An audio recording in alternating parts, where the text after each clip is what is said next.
नमस्कार दोस्तों, मैं हूं आपका दोस्त राजी। आज बात करेंगे सावित्रीबाई फुले के बारे में। तो चलिए शुरू करते हैं आज का ये वीडियो। सावित्रीबाई फुले जयंती। आज के ही दिन देश की पहली महिला शिक्षक सावित्रीबाई फुले का जन्म हुआ था। इनका जन्म 3 जनवरी 1831 को महाराष्ट्र के सतारा जिले के नयागाम में एक दलित परिवार में हुआ।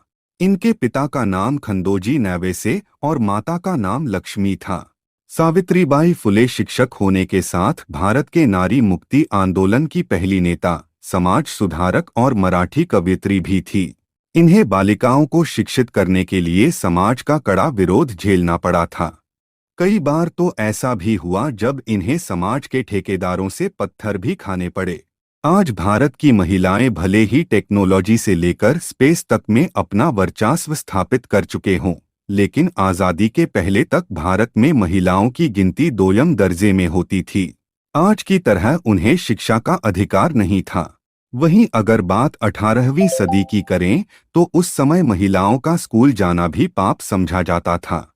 ऐसे समय में सावित्रीबाई फुले ने जो कर दिखाया वह कोई साधारण उपलब्धि नहीं है। वह जब स्कूल पढ़ने जाती थीं तो लोग उन पर पत्थर फेंकते थे। इस सब के बावजूद वह अपने लक्ष्य से कभी नहीं भटकी और लड़कियों व महिलाओं को शिक्षा का हक दिलाया। उन्हें आधुनिक मराठी काव्य का अग्रदूत माना जाता है। भारत की पहली महिला शिक्षिका सावित्रीबाई ने अपने पति समाजसेवी महात्मा ज्योतिबा फुले के साथ मिलकर 1848 में उन्होंने बालिकाओं के लिए एक विद्यालय की स्थापना की थी। सावित्रीबाई का 9 साल की उम्र में हो गया था विवाह। सावित्रीबाई का विवाह बहुत ही छोटी उम्र में हो गया था। उनका विवाह महज 9 साल की उम्र में वर्ष 1940 में समाजसेवी ज्योतिराव फुले से हो गया। शादी के बाद वह जल्द ही अपने पति के साथ पुणे आ गईं। विवाह के समय वह पढ़ी लिखी नहीं थीं, लेकिन पढ़ाई में उनका मन बहुत लगता था। उनके पढ़ने और सीखने की लगन से प्रभावित होकर उनके पति ने उन्हें आगे पढ़ना और लिखना सिखाया। सावित्रीबाई ने अहमदनगर और पुणे में शिक्षक बनने का प्रशिक्षण लिया और एक योग्य शिक्षिका बनी। अपने जन्मदिन पर की पहले स्कूल की स्थापना की।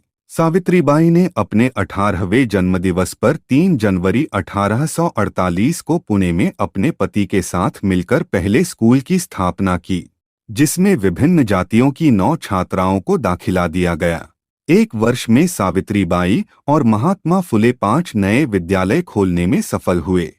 तत्कालीन सरकार ने इन्हें सम्मानित भी किया।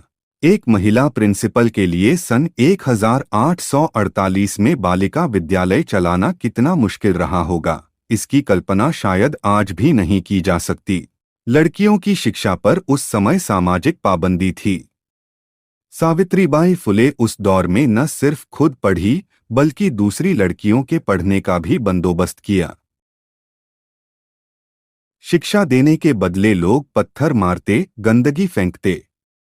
भारत में आज़ादी से पहले समाज के अंदर छुआछूत, सती प्रथा, बाल विवाह और विधवा विवाह जैसी कुरीतियां व्याप्त थी। सावित्रीबाई फुले का जीवन बेहद ही मुश्किलों भरा रहा। दलित महिलाओं के उत्थान के लिए काम करने, छुआछूत के खिलाफ आवाज उठाने के कारण उन्हें एक बड़े वर्ग द्वारा विरोध भी झेलना पड़ा। वह स्कूल जाती थीं तो उनके विरोधी उन्हें पत्थर मारते और उन पर गंदगी फेंकते थे। सावित्रीबाई एक साड़ी अपने थैले में लेकर चलती थीं और स्कूल पहुंचकर गंदी हुई साड़ी बदल लेती थीं। आज से 1 सदी पहले जब लड़कियों की शिक्षा एक अभिशाप मानी जाती थी, उस दौरान उन्होंने महाराष्ट्र की सांस्कृतिक राजधानी पुणे में पहला बालिका विद्यालय खोल पूरे देश में एक नई पहल की शुरुआत की। सावित्रीबाई का लक्ष्य था समाज में महिलाओं को उनका हक दिलाना। देश में विधवाओं की दुर्दशा भी सावित्रीबाई को बहुत दुख पहुंचाती थी। इसलिए 1854 में उन्होंने विधवाओं के लिए एक आश्रय खोला। वर्षों के निरंतर सुधार के बाद 1864 में इसे एक बड़े आश्रय में बदलने में सफल रहीं। उनके इस आश्रय गृह में निराश्रित महिलाओं, विधवाओं और उन बाल बहुओं को जगह मिलने लगी जिनको उनके परिवार वालों ने छोड़ दिया था। सावित्रीबाई उन सभी को पढ़ाती लिखाती थीं। उन्होंने इस संस्था में आश्रित एक विधवा के बेटे यशवंतराव को भी गोद लिया था। उस समय आम गांवों में कुएं पर पानी लेने के लिए दलितों और नीच जाति के लोगों का जाना वर्जित था। यह बात उन्हें और उनके पति को बहुत परेशान करती थी। इसलिए उन्होंने अपने पति के साथ मिलकर एक कुआं खोदा ताकि वह लोग भी आसानी से पानी ले सकें। उनके इस कदम का उस समय खूब विरोध भी हुआ। खुद किया अपने पति का अंतिम संस्कार। सावित्रीबाई के पति ज्योतिराव का निधन 1890 में हो गया। उस समय उन्होंने सभी सामाजिक मानदंडों को पीछे छोड़ते हुए उन्होंने अपने पति का अंतिम संस्कार किया और उनकी चिता को अग्नि दी। इसके करीब 7 साल बाद जब 1897 में पूरे महाराष्ट्र में प्लेग की बीमारी फैला तो वे प्रभावित क्षेत्रों में लोगों की मदद करने निकल पड़ी। इस दौरान वे खुद भी प्लेग की शिकार हो गई और 10 मार्च 1897 को उन्होंने अंतिम सांस ली। जानकारी अच्छा लगा हो तो हमारे इस चैनल को सब्सक्राइब, लाइक, शेयर जरूर करें। जय भीम।